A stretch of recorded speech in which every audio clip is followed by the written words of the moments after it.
Okay, beautiful. Okay, let's get started because this is three burning questions in 30 hot minutes, which any of you that have attended the others know that that was a challenge because I'm a talker and I like to talk, and keeping it tight is one of my life goals.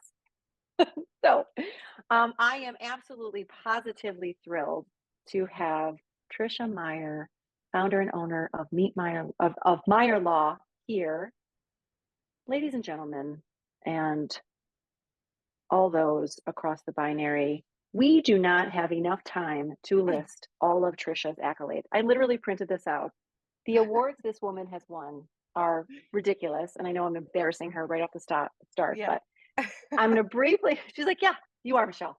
I'm going to briefly read a little bit of her bio, but please, please, please um, go ahead and when you go on her site, read all the goodness about her. But named on Forbes' Next 1000 list and one of the most influential female attorneys in Chicago by Cranes, Tricia Meyer is the founder and managing attorney at business law firm Meyer Law, one of the fastest growing law firms in the US. Through her entrepreneurial mindset and innovative approach, Meyer has secured thousands of clients, including startups featured on Shark Tank, growing companies gracing the Inc. 500 and Fortune 500. This I also find really fascinating and great for you guys to know. She is also co-founder of At the Clever Baby, creating clever baby products to make parents' lives easier and bring magical moments to babies and kids. The Clever Baby's first product, Jet, is patented teether and dispenser in one. The Clever Baby was selected out of 5,000 plus companies to participate in Target's Forward Founders Accelerator program and is a proud alum of Cohort 5. So you guys, we are really fortunate to have her with us today. And in that second blurb, I hope you can understand not only does she have the breadth of knowledge from guiding all of her many companies that are clients, but she's a serial entrepreneur. So she gets it. She understands. Tricia, welcome, welcome, welcome. Thank you so much for having me. I'm so excited to be here. You're the best. You're welcome. You're welcome. Oh, and I forgot to mention, she's my attorney. That's why she's here. She and Yes. Melly. So yeah, and I've loved her for years, and she's helped me with all kinds of things for both Blakely Fit and See Jake and Jane Train. So Yes. we're going to dive right in. I've embarrassed her enough. Again, guys, if you're just joining us, put questions in the chat. We'd love to hear from you, and copy down Tricia's info that I've already listed in the chat. All right, question number one. How do I keep employees or others from stealing company secrets or programs that I have designed? That's a great question. So, first and foremost, it's so important to enter into a contract with anybody that you're hiring. I think oftentimes it gets overlooked, especially with kind of earlier stage or startup companies, or if you've never had a business before, you just might not know. So, whether you're bringing on an employee or an independent contractor or an intern, you definitely need to have a contract with them explaining, what their obligations are and such. And within that contract will also be confidentiality wording. It'll essentially, it'll define what confidential information is. And so in that, you want to make sure that your definition of confidential information is broad enough. And then you also want to hold that person to certain obligations related to that confidential information. They can't go share it or disclose it to anybody or use it in a manner in which isn't directed by the agreement. So just making sure that you have a contract in place and you have all of the provisions necessary to protect your business and make sure that both parties are aligned and make sure that they have those obligations to keep your information confidential is what needs to be done early on. Okay.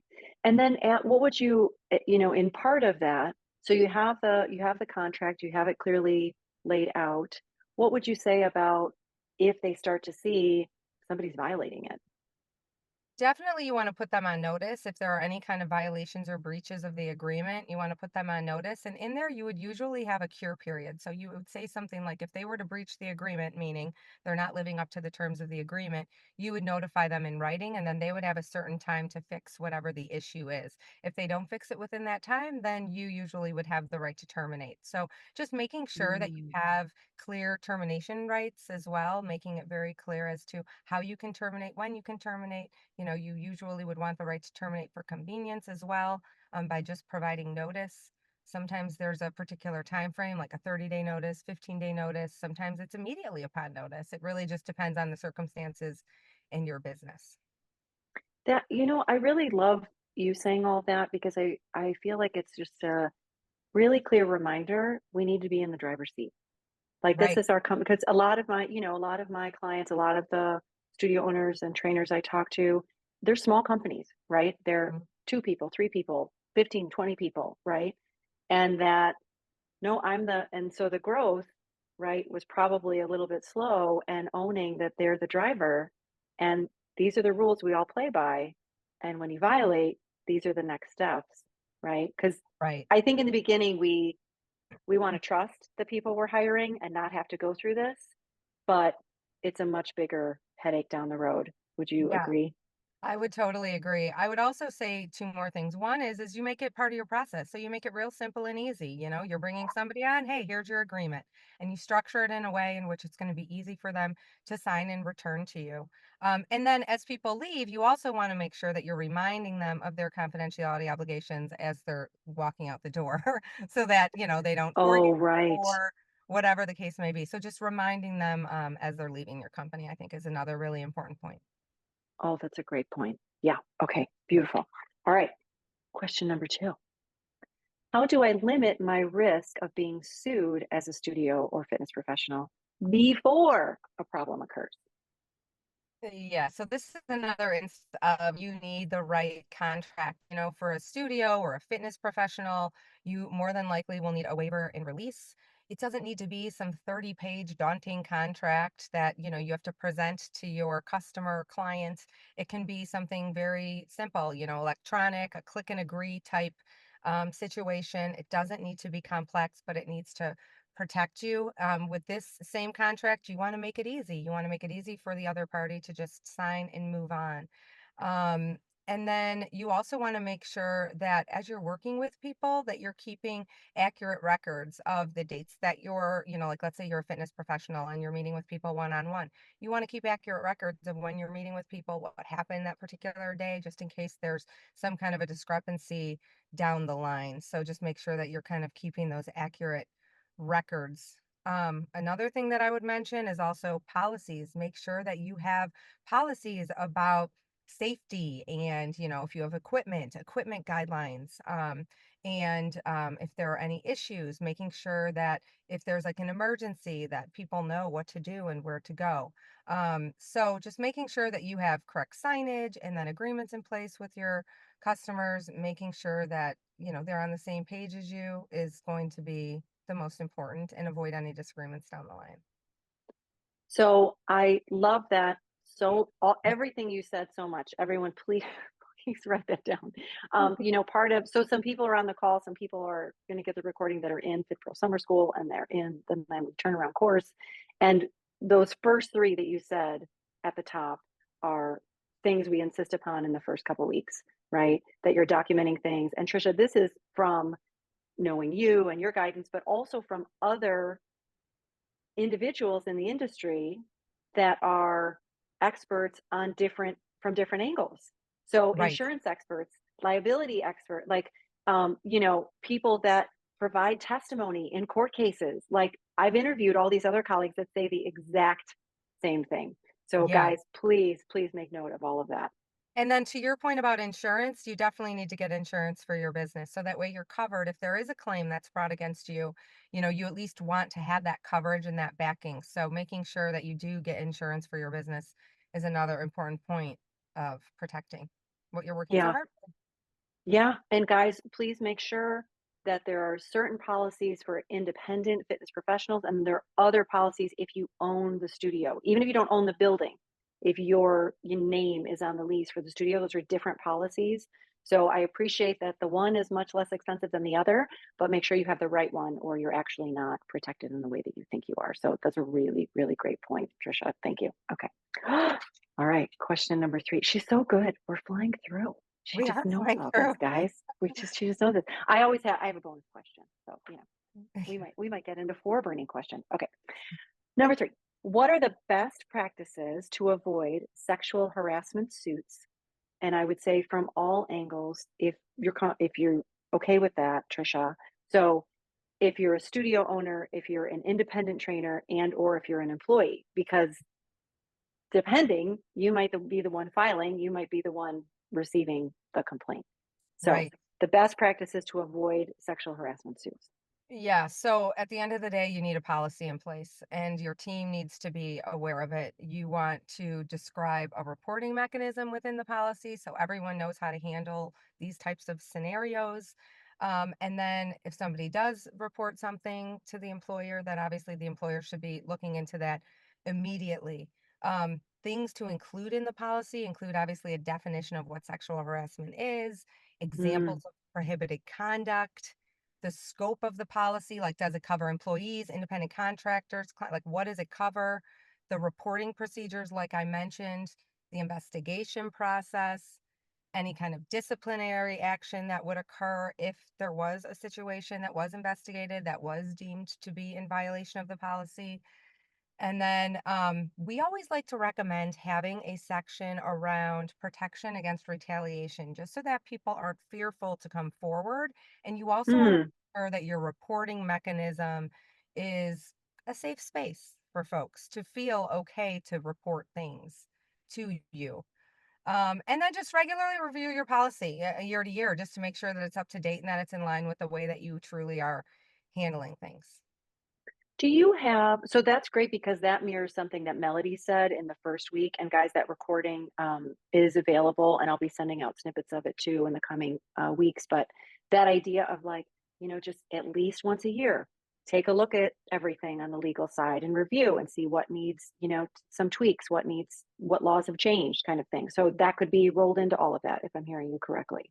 Correct. Yeah. And it is Yeah, important to do that once a year because things change, laws change. There's different standards that maybe you'll agree to now that you weren't agreeing to before, or different terms, or maybe you see pushback on certain things and you end up caving on it every time. There's just, and you can make you can close deals more quickly if you remove that roadblock. So there's just things that you yeah. should look at just to make sure that you're being really efficient with everything. You have the protections and things are structured the right way based on how you're doing business and that there haven't been any changes that would impact your agreements. Yeah.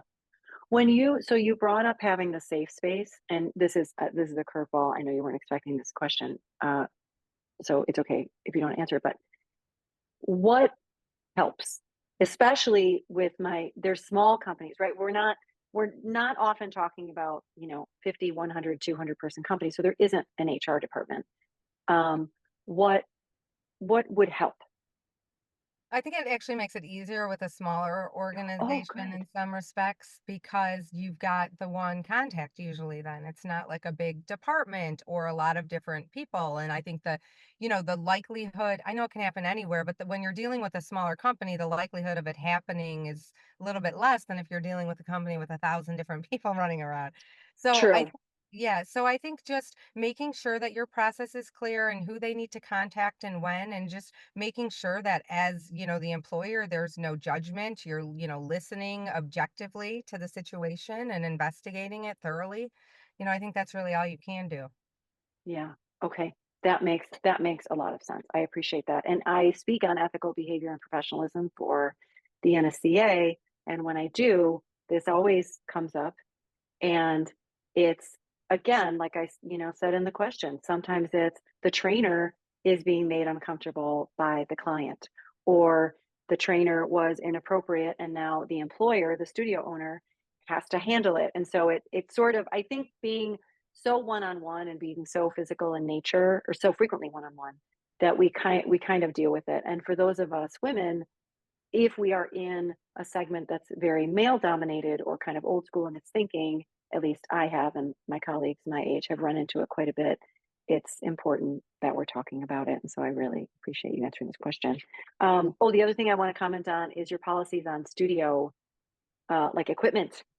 Hmm. Absolutely, guys, go look at your certifying agency's guidelines because they're in there. They're telling you probably how frequently you have to check the equipment and exactly what you should be doing when something is broken down. We've all been at the gym and you see just a little sign on it.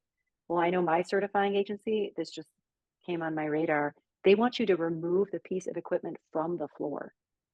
Like, you can't just do it. So learning what is the expectation and what's the safest practice for your certification is really important and a good guide too, guys. So thank you for bringing that up. That's not talked about very often. Okay, so I have a backup question. Can I steal you for another Yeah. few minutes? Yeah, Okay, good. absolutely. All right. Okay. And I'm asking this because, as you heard, if you were with us in the very beginning, guys, Tricia has done an unbelievable job of building two wonderful award-winning companies. And I know some of us are in it for the long haul. Bonus question. How do I know what my company is worth? And my little 2 cents is I think this is relevant to understand how a company will be valued before we start thinking of, "Oh, could I sell it? Could I hand it off to someone else?" Kind of thing. So how do we analyze it? Yeah, that's a great question. And it really depends on the kind of the valuation method and how you're going to go about it. But I have a couple of tips as to what you should do and what you should look for, and then how you should prepare. Because I think the preparation is often overlooked, and people scramble at the end, not realizing that they really need to get these things prepared in advance and have their lawyer look at it and all that kind of stuff. So first and foremost, how do you value the business? So you obviously need to look at your profit and loss over the past like 3 to 5 years, see if there are any kind of trends in profitability, look at your revenue, look at your expenses, see where you're at. And then as far as figuring out how much it's worth, you should look at other sales of businesses that are similar to yours and see kind of like market what is going on. You should look at you could look at a multiplier of your revenue, which is like could really range anywhere from like 1.5 to maybe 3 on the high end. You could look at your EBITDA, which is your earnings before interest, taxes, depreciation, and amortization, which is usually like a 3, 4 times multiple. Or you can get a professional Can you valuation, somebody that like does this all the time and can like look into what it is that you could ask for your business. What were you going to say? quick interruption, forgive me.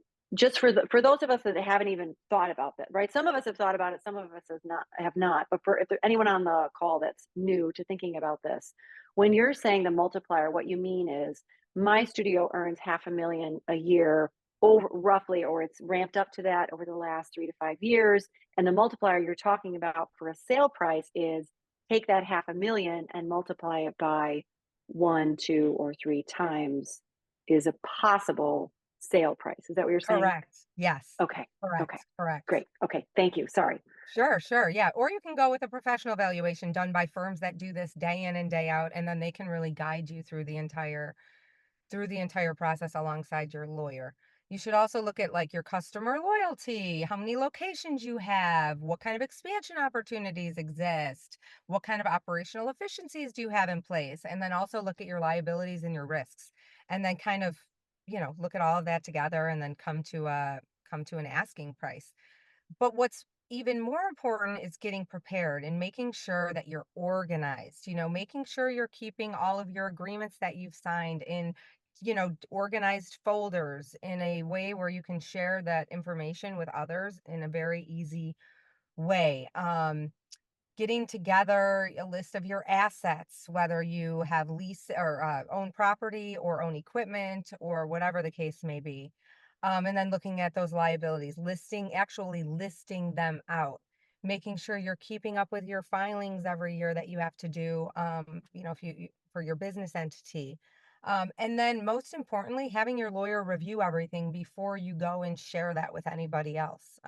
We've had clients get investment or looking for an acquisition, and they've shared things before we had a chance to get in there and look, and it really caused a whole host of problems. So you just want to make sure that your lawyer reviews everything and cleans up any issues or discloses them if they can't be cleaned up, just to make sure that you are, providing accurate and honest information and up-to-date information.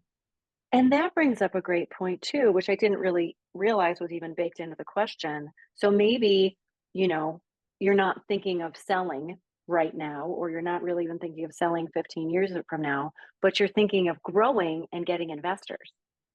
These are Yeah, all similar documents that you're going to need that you know, a serious investor is going to want to have access to, right? that's correct. Because Yeah. And if you are going yeah, to raise money, it's important to think about how you're going to raise money, how long it's going to last you, and what your goals are in the future.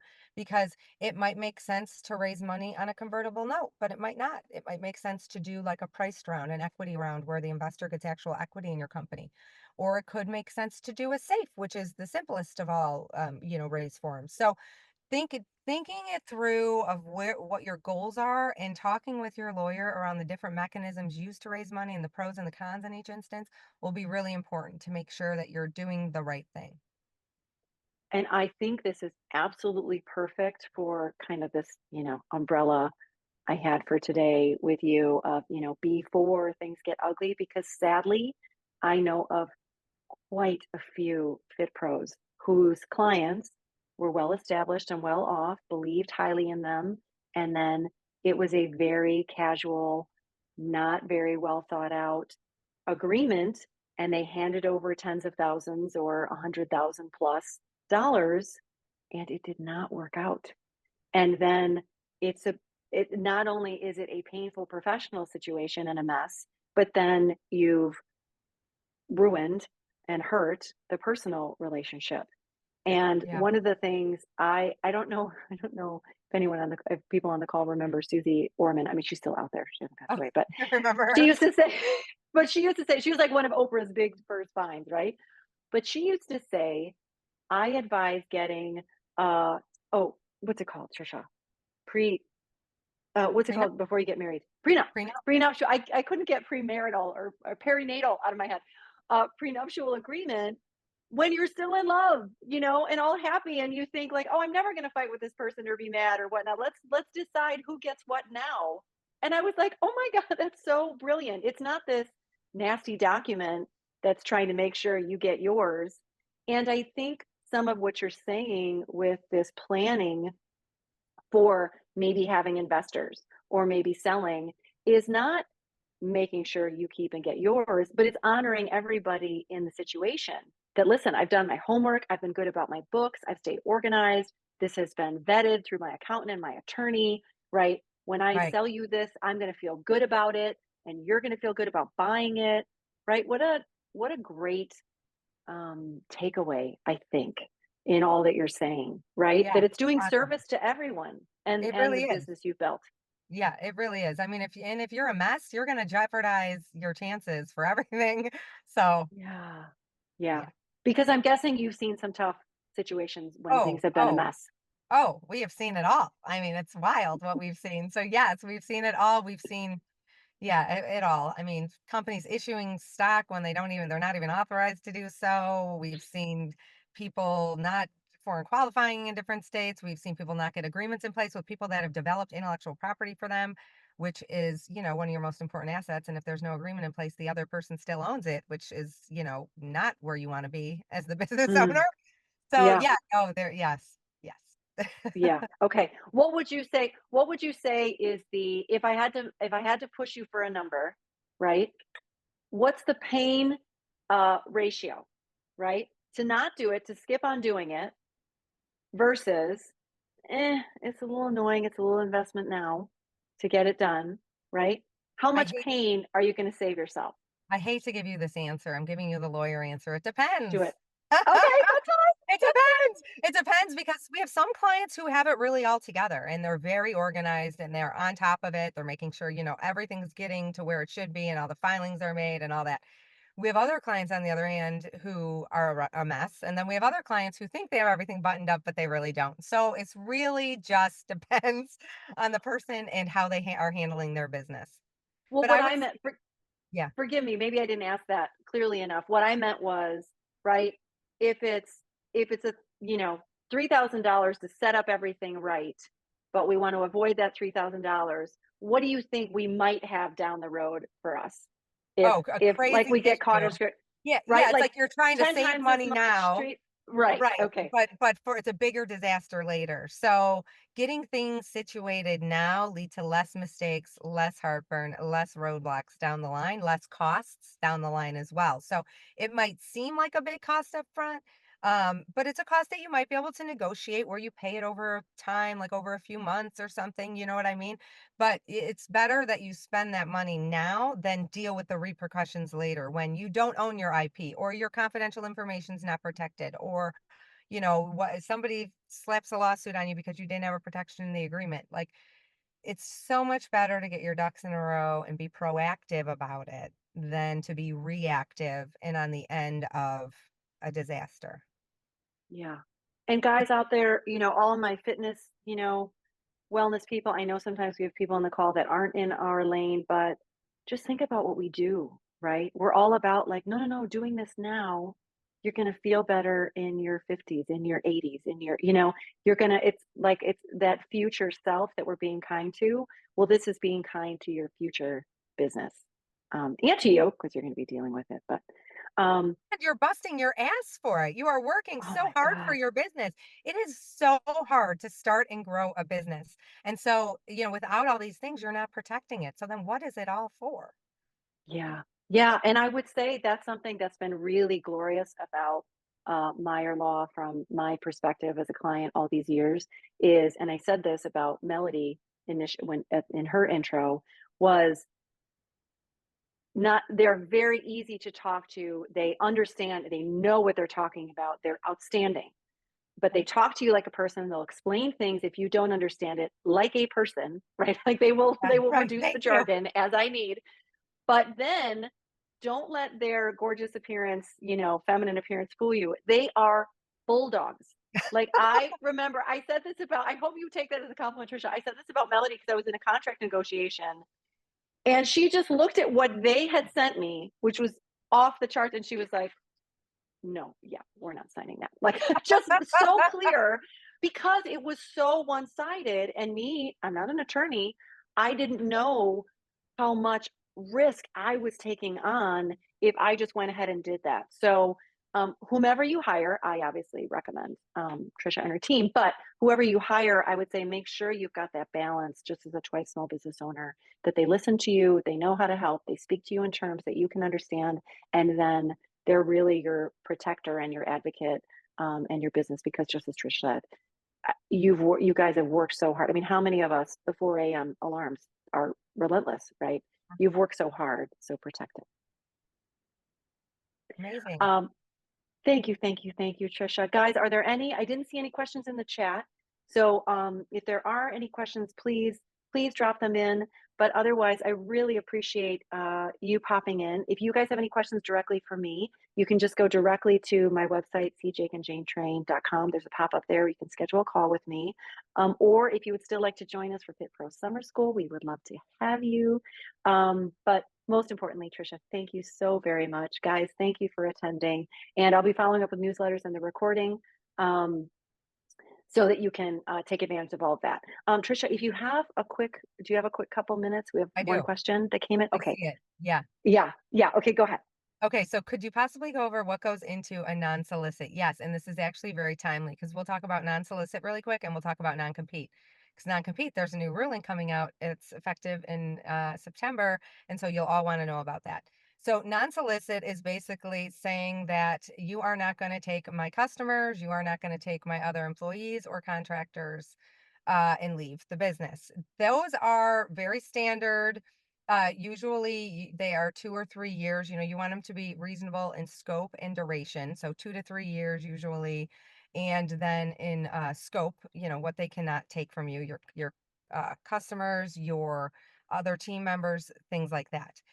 Non-competes, on the other hand, used to be valid so long as they were reasonable in scope and duration. However, um, come September, they're not going to be valid any longer, except for only a few exceptions.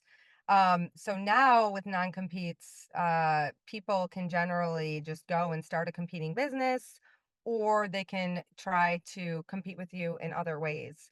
So if you do have non-competes in your current agreements with folks, there is a list of things that you'll need to do. You can reach out to me and I can provide you with the list, but essentially you'll need to revise your agreement. You'll need to bolster and enhance your confidentiality language.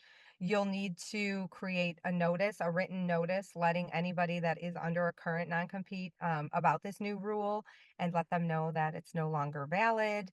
And update your baselines. I don't think I said that one yet. So those are the things that you'll need to do. But if you want to send me a note, I can send you a comprehensive list of what needs to be done. But that is going to become effective in early September. So you have a little Mm, bit of time for that, but it'll be here before we know it because time flies by. yeah. And I have clients on both sides, right? Both sides. I have studio owners that are like, oh, like people can leave and set up shop next door. And then unfortunately, I have trainers that were employees that the studio owner is, and these are specific situations I know the details of, just being a bully, like being unreasonable with the non-compete, concept and legality. And, it becomes it has gotten to the point, I know with one client, of harassment. Like, Oh, so it's important. So guys, whichever side you're on, it's important to know your rights and then what you can and need to do to help yourself. So yeah, thank you for that. Did that help, Mary? Well, she's gonna have to put it in the chat. Hi, sorry, Oh, I'm here. hi. Yes, Yeah, it does would help that a help? little bit. I think I was looking for if you could give examples of what would be some like an example of soliciting and what would not be an example of soliciting.